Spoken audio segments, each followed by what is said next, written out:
come out to myself when I was 16, but I actually came out to people. So like the first time I ever came out to people was when I was 17. I used to believe that, whenever I used to talk about my coming out stories, I used to divide it into 3 parts. Like my family, my friends, and like whatever happened after. Like now I just really do believe in the fact that we never stop coming out. Like whenever we meet someone, and whenever we mention, like even like in a rapid way, we say like, oh, like my boyfriend, or like stuff like that. That's coming out. And to this day, like even though everyone's fine with it, like I even get like a little, like before saying it, like I doubt for a second. Like even though if I know that the person's gonna be fine with it, like I will doubt for a second. So like that's why I do believe in that I never stop coming out. When I was 16, I met this guy. Everything was fine. We just were like best friends. We're like best friends that hugged each other, best friends that were just really close to each other. And he used to fight me a lot. Like he used to wrestle. And like my dad once time he was like, that kid is not a good kid for you. Like don't spend time with him. But I did it anyway. So long story short, we kissed one day, and we started our relationship. And that's what I could say that I said it out loud. The first person I said it out loud to was probably to him. And that was 3 months in the relationship. Not even until then. I was just telling myself during those 3 months, I was just doing just exploring, just realizing stuff. But then when I told it to myself, it was good. I felt well, and the fact that I could call myself gay helped me so much. Because up until that point, whenever you call yourself different, everyone has the connotation that different is wrong. So when I started calling myself gay, it felt, that's the first time it felt right. But the relationship wasn't nice. I went through ups and downs. I broke up. I got back with that person, and 2 of my closest girl friends knew about it, and they never told anyone. My parents didn't suspect anything.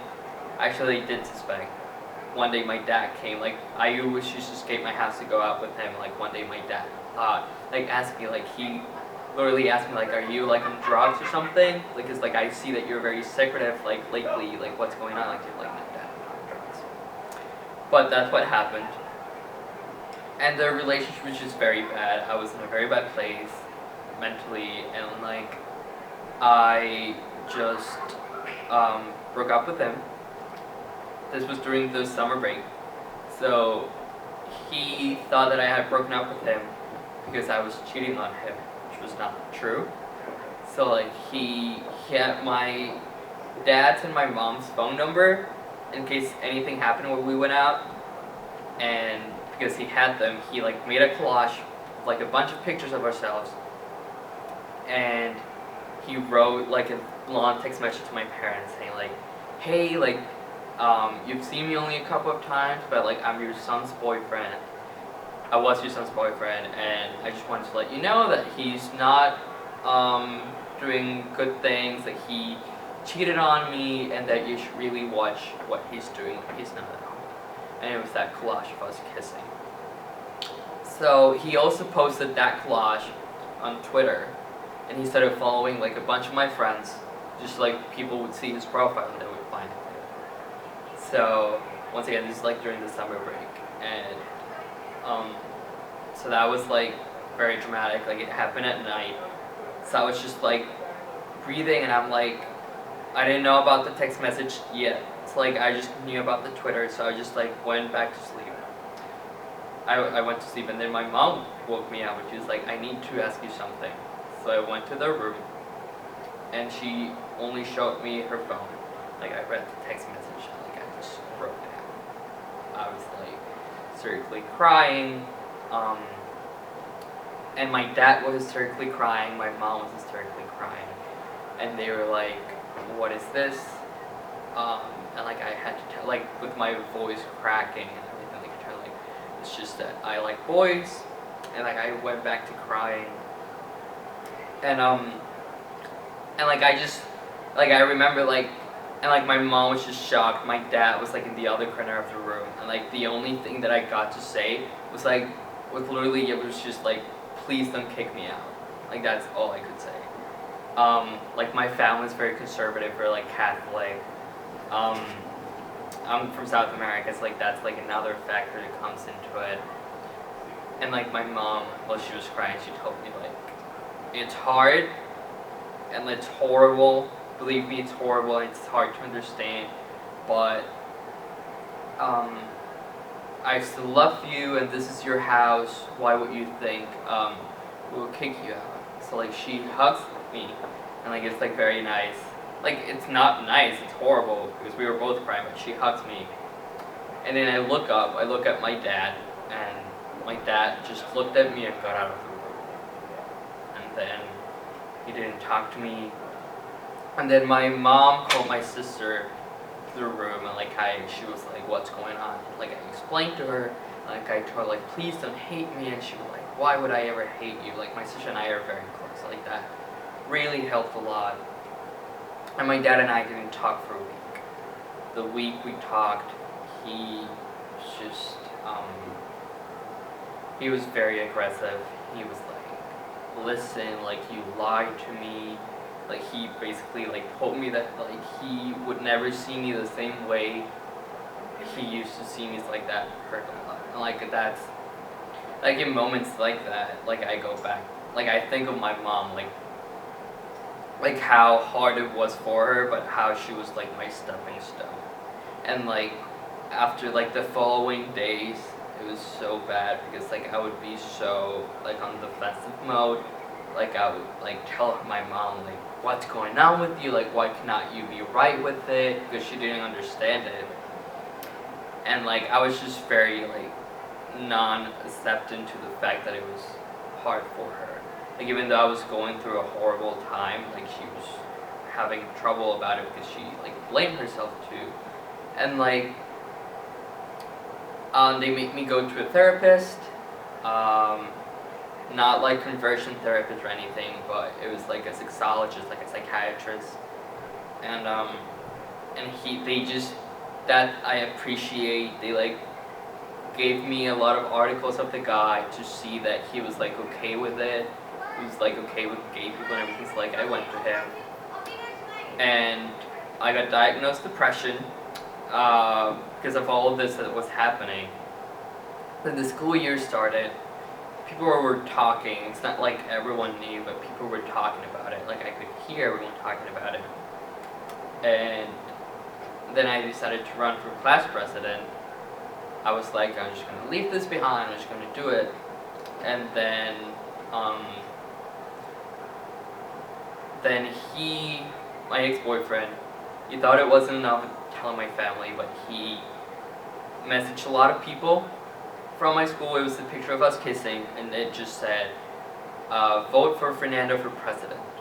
Like that picture went all out. Everyone found out, and that's probably like whenever I go back to like the worst time of that era, like I definitely go back to that day, because like that day, I remember like we were in class, and I started crying, and I told my friends like, please, we should go out, and like our teacher like let us go out. Like I told them like I don't know what to do. Like I started just crying. I called my mom, and like my mom starts crying on the phone because she hears that I'm crying. It's just like everything is a mess. I wanted to drop out, like my friend's like, "No, you cannot drop out." It was bad because like I would still hear comments from people, and it's just crazy. Like my school was like 1,400 people, and I had to stand in front of all of them. And something that I thought till that moment that it was so personal, it was no longer mine. Like I think that worst thing about it is that I did not get to tell people. Like, not even that they outed me, it's just that I could not do it the way and that's what makes me mad, is that I was taken away from the chance to tell my family and my friends like what was going on with me. I still won. I became class president. So that was very nice. Like, it was big, the fact that this guy in a third world country in South America just won. Like, it went all out. Like, everyone from other schools, like, I heard, like, started talking about that, like, a gay guy had won the class presidency for his school. And that felt great. That really felt nice. Like, I felt a lot of support. I felt a lot of love. And my mom was starting to get it. My sister was always very supportive. But my dad was always, like, even though that's something I never knew. Like, I only knew after the campaign had ended for class president. He would, during the days of the campaign, he would go during his lunchtime to the school, like, wait outside the school, and if, like, anything had happened to me, like, if anyone had said anything to him, like if I had called him, like, he would have been, like, right outside the school.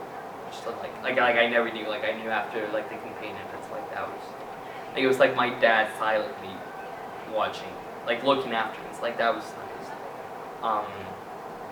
And then I moved here to the US, and, like, I always had this philosophy of like, if someone doesn't ask you, like, it's none of their business. Like, if someone doesn't ask you, like, why should you tell them? So, like, when I came to school, I literally put in my application, I'm gay, I need a liberal roommate. And I got, like, this, like, I was in a triple, and I got, one of them was an atheist who didn't care, and the other one was this right-wing, white, conservative Catholic from Long Island. And, like, I'm like, oh god, like, why did they do this to me? And, like, so the semester started in August, and I started, like, getting involved with, like, the LGBT club here on campus. Like, I was doing so many things, and I was meeting so many people. I was having, like, most of my friends here were gay. And, like, I went back to my room, and, like, it was just, like, all of this was happening, and I couldn't talk to anyone. So that was very hard. And then at the LGBT club, I met a guy. I thought he was nice. He was, like, very gentle. He was very kind with me. He lived at the dorms too, and we went out with my friend group from the dorms. We went out to the Halloween parade that year, and I brought him. Like, everyone thought that he was my friend. Like, he was out at the time. So, like that's what I find it funny, like, no one connected the dots, because, like, I invited this gay guy with me to the parade, and, like, everyone still thought he was my friend. But on December that year, we became boyfriends. So right before the Christmas break, all my friends were in my room, and, like, I said, like, guys, I need to tell you something. I'm gay, and the reason I hadn't said it before, because I didn't find any reason to say it, but now I have a reason, and that reason is my boyfriend. It's like, they were like, oh, who's, like, this person, like, who is him? And, like, I said, like, oh, like, it's the guy, like, you guys met at the Halloween parade, because, like, oh my god, like, we never noticed. Like, they were very, very nice about it, and like, it's just interesting how, like, both of my friend groups, like, that's, like, my third coming out, you could say. Like, both of my friend groups had totally different reactions. Like, one of them were completely fine on the fact that they treated me equally, but they never asked anything about it. And this group of people who were, like, completely shocked by it, but they started, like, making questions, like, who is he? How long have you guys been dating? And all that. And, like, now, I go out with him, and he's always in my room, like, this is my boyfriend. And then, like,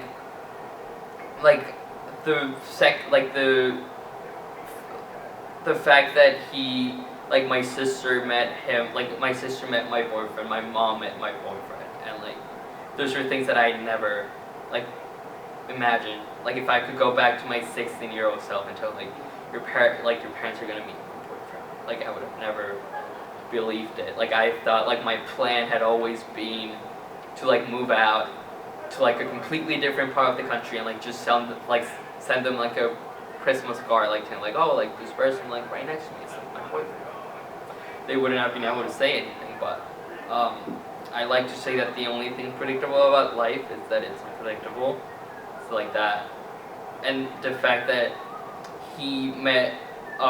that I met his family, like his parents were also the same. Like I love the fact that we were in completely different parts of the world, and the reaction was from their parents, but his parents were like completely like the same. But I met his family and his sister. That really shocks me. Like I never thought I'd be 19 years old and I'd be telling myself that. Like I always go back to the moment the picture came out and everyone saw it, and I'm like, you would have never expected that would ever happen to you. Like that's insane.